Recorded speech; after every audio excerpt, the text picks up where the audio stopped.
மலையை நம்ம இஸ்லாமியர்களுக்கு எழுதி கொடுக்க போறோம். இது தேவையில்லாத பேச்சு. இப்படி எல்லாம் பேசி பேசி பேசி பேசி தான் நமக்குள்ளே நம்மள அடிக்க விட்டுட்டாங்க. ஒரு சிம்பிள் விஷயம் சொல்றேன். கோவில் டு பள்ளிவாசல் எவ்வளவு டிஸ்டன்ஸ்? அந்த டிஸ்டன்ஸ்க்கு மேல இருக்கக்கூடியவங்க என்ன பண்ண நமக்கு என்ன? இதுதான் எங்கள் கோவிலுக்கு வரவங்க பள்ளிவாசலுக்கு போறதும், பள்ளிவாசலுக்கு போனவங்க கோவிலுக்கு வந்துட்டு போறதுமா அழகான ஒரு சமத்துவ பிளேஸாக இருந்ததை மண்ணள்ளி மலையில போட்டுட்டீங்க. அதுதான் நடந்திருக்கு. யார் மேல தப்பு இருக்கு, யாருடைய மூக்கை யார் சொரிஞ்சாங்கன்னு நான் இங்க சொல்ல வரல. ஆனா சொரிய சொரிய அந்த இடம் புண்ணாகி காயமாகுமே தவிர அந்த வடு மாறாது. நாளைக்கு வேற மாதிரி எல்லாம் போய் வேற மாதிரி ஆயிடும். தப்பு. ஒற்றுமையோடு வாழ கற்றுக்கொள்வோம். நமக்கு ஒற்றுமை தான் அவசியமே கூட. ஐயா கண்ணப்பருடைய கதை உங்களுக்கு தெரியுதானே? ஐயா கண்ணப்பருடைய கதை தெரியுதானே? கண்ணப்பர் எந்த கரியை கொண்டுட்டு போய் சிவபெருமானுக்கு படைச்சாருப்பா? எந்த கரியை கொண்டுட்டு போய் படைச்சாரு?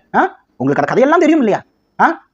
வாயால துப்பி தான் சிவலிங்கத்தையே துடைச்சாரு. சிவபெருமானினுடைய லிங்கத்தின் மீது இருந்த காய்ந்த இலைகளும் பூக்களையும் ஊதிவிட்டு வாயால துப்பி தான் சிவலிங்கத்தையே கழுவி சுத்தம் செய்து தான் கொண்டு வந்த கரியை சிவபெருமானினுடைய பாதத்திற்கு கீழே வந்து சமர்ப்பித்து சிவபெருமானின் மீது தினமும் காதல் மலையாக பொழிந்து அதற்கு பிறகு போவார். பிறகு பூசாரி வந்து பார்த்த பிறகு அழுது அதையெல்லாம் கிளீன் செஞ்சுட்டு இந்த பாவத்தை தினமும் செஞ்சுட்டு போறவன் யாருன்னு சொல்லி சபிக்க போவார்.